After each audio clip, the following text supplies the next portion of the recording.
Okay, students, so let us look at this question. A farmer has a quadrilateral parcel of land with a perimeter of 700 feet.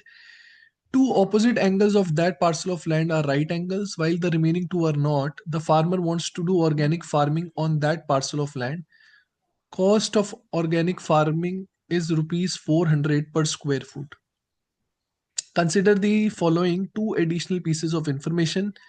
Length of one of the sides of that parcel of land is 110 feet. Distance between two corner points where the non-perpendicular sides of that parcel of land intersect is 255 feet.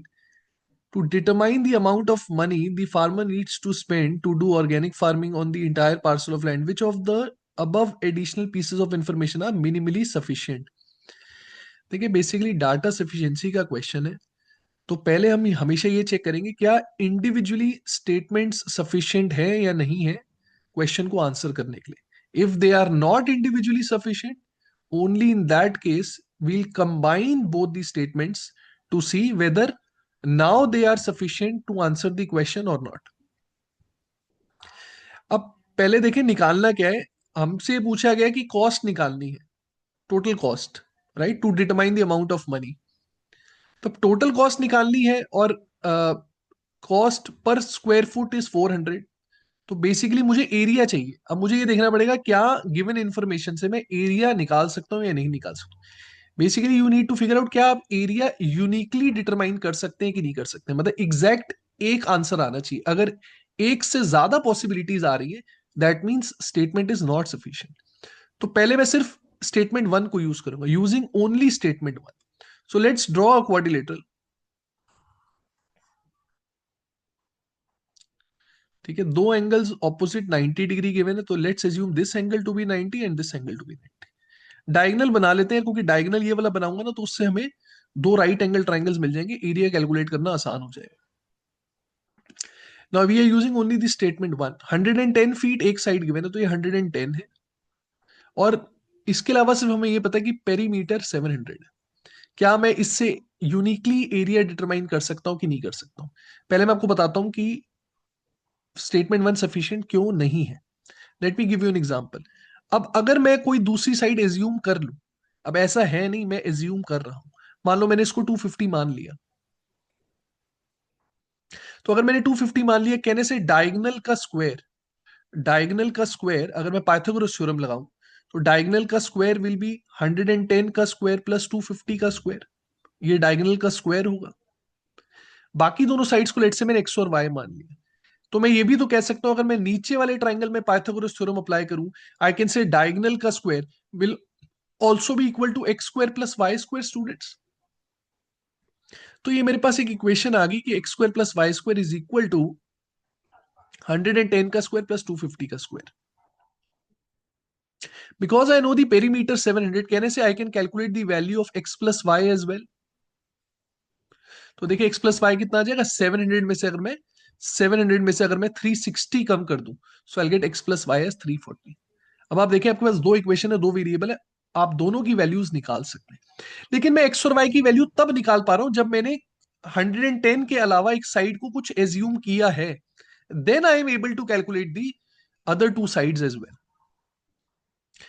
Late me give you another example. Again I am still using statement one, है ना. मैं proof कर रहा हूं आपको statement one sufficient क्यों नहीं है. सो this is another quadrilateral. Let's say this angle 90, this angle 90. Let's draw the diagonal. Okay, एक साइड हमें 110 गिवन है. अब मान लो जहां मैंने 250 लिया था, वहां मैंने दूसरी साइड को लेट्स से 350 ले लिया, और बाकी दोनों साइड्स को मैंने एक्स और वाई भी ले लिया. सो कहने से now I will have x square plus y square is equal to 110 का स्क्वायर प्लस 350 का square. And now I will have x plus y. 700 में से अगर मैं 460 कम कर दूं, 460, so I get x plus y as 240. अब देखो फिर से आपके पास दो इक्वेशन, दो वेरिएबल, आप एक्स और वाई की वैल्यूज निकाल सकते हो. But you need to understand I am able to calculate x and y uniquely only if I know one more side. 110 के अलावा एक और साइड पता होगी, तभी मैं बाकी दोनों साइड्स निकाल सकता हूं. अब देखो जब मैंने 250 एज्यूम किया, तो एक्स और वाई की कुछ वैल्यूज आ रही है. जब मैंने 350 एज्यूम किया तो एक्स और वाई की कुछ वैल्यूज आ रही है. So basically you will always have different set of values, है ना. यहाँ की जो चार वैल्यूज है वो यहाँ की चार वैल्यूज से डिफरेंट होंगी. So you will always get a different set of values and that will give you different area. And if it will give you different areas तो इसका मतलब है आप एग्जैक्ट एरिया नहीं निकाल सकते. तो statement one alone is not sufficient. I hope this point is clear to everyone. तो यार ये तो सफिशिएंट नहीं है इंडिविजुअली. अब ऐसे ही मैं स्टेटमेंट टू यूज करूंगा. अब स्टेटमेंट टू में हमें गिवन है कि distance between two corner points where the non perpendicular sides of that parcel of land intersects is 255 feet. तो क्या मैं इससे एरिया निकाल सकता हूँ? याद रहे, एक इंफॉर्मेशन मेरे पास और है कि जो पेरीमीटर है वो 700 फीट है. So let's draw the quadrilateral.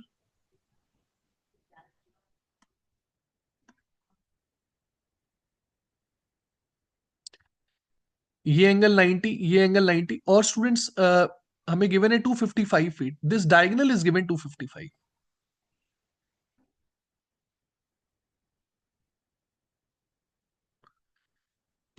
Now let me tell you this also is not sufficient. ये भी अलोन अपने आप में सफिशिएंट नहीं है. ऐसा क्यों? Late me give you an example with the help of values. अब हम सबको पता है कि जैसे एक ट्रिपलेट होता है 3 4 5, है ना. 3 4 5 इज अ ट्रिपलेट. यहां पर हाइपोटेन्यूज 255 है, 90 के सामने 255 है. मान लो ये 255 है, तो मैं बाकी दोनों वैल्यूज निकाल सकता हूं. नाउ 5 पार्ट्स 255 मतलब one part is 51. This will be 153 and this will be 204. देखिए आपको सिर्फ समझाने के लिए मैं ये वैल्यूज ले रहा हूं. अब मान लो मुझे एक साइड पता होती, आपको एक साइड पता होती, चारों में से कोई एक साइड, तो आप एरिया निकाल सकते थे. कम से कम एक साइड पता होनी जरूरी थी. मान लो ये 153 होता. तो अगर ये 153 गिवन है तो कहने से मैं दूसरी साइड निकाल सकता हूं. I could have used triplet. आप ट्रिपलेट अगर नहीं भी यूज हो रहा होता तब भी आप ये वाली दूसरी साइड निकाल सकते थे ना, क्योंकि आपको हाइपोटेन्यूज पता है और ट्राइंगल की एक साइड पता है, तो आप दूसरी साइड निकाल लेते. ट्रिपलेट बस मैंने इसलिए लिया ताकि कैलकुलेशन थोड़ी आसान हो जाए. तो मैं कह रहा हूं मान लो मुझे एक साइड पता है 153. तो अगर मैं पाइथागोरस थ्योरम लगाऊंगा I will get this side to be 204. Now let's take this to be x, this to be y. कहने से I know x plus y, I know x square plus y square as well. तो x plus y देखिए कितना आ जाएगा. 204 and 153, this adds up to 357.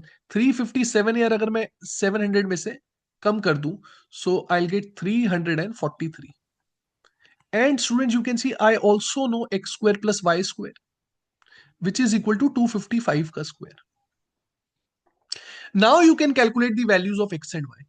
अब इसमें मैं चारों साइड्स कब निकाल पा रहा हूं? मैं चारों साइड्स को तभी निकाल पा रहा हूं कम से कम मेरे को एक साइड पता होनी चाहिए. क्योंकि मान लो मेरे को ये वाली साइड पता थी, ट्रिपलेट यूज करके मैंने ये वाली साइड निकाल ली, और जब मैंने दो साइड्स निकाल ली तो फिर बाकी जो दोनों साइड्स है उनका सम भी मेरे को पता है, और बाकी दोनों साइड्स के स्क्वायर का सम भी पता है. तो मैं बाकी दोनों साइड्स भी निकाल लूंगा.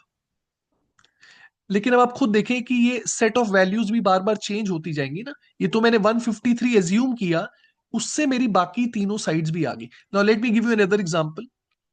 एक क्वाड्रिलेटरल और बना लेते हैं, है ना, थोड़ा आपको बेटर समझ में आएगा. So this angle 90 students, this angle 90, this diagonal is 255. Now just see here students, 255 is 17 into 15, है ना. 17 के टेबल में भी 255 आता है. और मुझे पता है एक ट्रिपलेट है 8 15 17, है ना. एक ट्रिपलेट है 8 15 17. लेट्स यूज दिस ट्रिपलेट, है ना. अगर मैं इस ट्रिपलेट को यूज करूं, सो दिस इज 255 क्योंकि hypotenuse 255. 17 into 15, so 8 into 15 students, 8 into 15 will be 120. 15 into 15 students will be 225. मान लो मुझे एक साइड पता होती 120. अब अगर मुझे पता है एक साइड 120, हाइपोटेन्यूज 255 है, तो मैं दूसरी साइड निकाल लेता. चाहे मैं ट्रिपलेट यूज करूं, चाहे मैं पाइथागोरस थ्योरम अप्लाई करूं, if I knew one of the sides I could have calculated the other side of this right angle triangle. वो कितनी आ जाती? वो 225 आ जाती। नाउ कहने से if I take other two sides to be x and y, I know x plus y. अब आप देख सकते हैं मुझे यहां से एक्स प्लस वाई पता है, क्योंकि पेरीमीटर मुझे पता है 700 है। सो 225 प्लस 120 स्टूडेंट्स, दिस इज 345। 345 अगर मैं 700 में से सब्ट्रैक्ट कर दूं, I get x plus y is 355। I also know x square plus y square, which is 255 का स्क्वायर। अब आप इन दोनों को यूज करेंगे, आपके पास x और y की वैल्यूज आ जाएंगी। But you can see here we have different set of values and here we have different set of values, so we'll have different areas in both the cases. और ऐसे infinite cases बन सकते हैं। तो statement two alone is also not sufficient. ठीक है, उम्मीद करता हूं आप सबको समझ में आ रहा है। थोड़ा एक्सप्लेन करना है, इसलिए थोड़ा लेंदी हो रहा है। तो statement 1 alone, statement 2 alone are not sufficient. Now let's combine both of them. So if I combine both of them, so let's draw a quadrilateral now. This angle 90, this angle 90. अब देखिए मुझे ये साइड भी पता है 110 है, मुझे ये डायगोनल भी पता है which is 255. Now students, we don't have to calculate area. We have to see whether we can calculate the area or not. Sufficient है ये information या नहीं। तो आई होप आप सबको पता लग रहा है कि अब हम एरिया निकाल सकते हैं। क्यों? क्योंकि अगर मैं यहां पाइथागोरस थ्योरम अप्लाई करूं स्टूडेंट्स, ओके, यहां अगर मैं पाइथागोरस थ्योरम अप्लाई करूं इस ट्राइंगल में, I will be able to calculate this side, right. I hope मेरी बात सबको समझ में आ रही। अब ये वैल्यू कितनी आएगी ये निकालने की जरूरत नहीं है, मुझे पता है मैं इस वैल्यू को निकाल सकता हूं। रैंडमली मान लेता हूं, मान लो ये वैल्यू आ रही है, मान लेते हैं ये वैल्यू आ रही है 160 फॉर एग्जाम्पल। तो अगर ये वैल्यू 160 आ रही है, now I just assumed it, तो कहने से मेरे पास x square plus y square भी है, मेरे पास x square plus y square भी है, और मेरे पास एक्स प्लस वाई भी है। X square plus y square is 255 square, and I can also calculate x plus y because perimeter is 700। तो अगर मैं 700 में से 110 और 160 को माइनस कर दूं, so if I subtract 270 from 700, I will get x plus y as 430। तो आप देखें कि क्योंकि मेरे पास दूसरी साइड भी आ गई है, तो मैं बाकी दोनों साइड्स भी निकाल सकता हूं। अब क्योंकि मेरे पास चारों साइड्स आ गई हैं, तो एग्जैक्ट एरिया भी आ जाएगा और मैं टोटल कॉस्ट भी निकाल सकता हूँ। So students, combining both the statements we will be able to calculate the area. So what will be the answer? One and together only. Option E will be the correct answer. I hope this question is clear to all of you.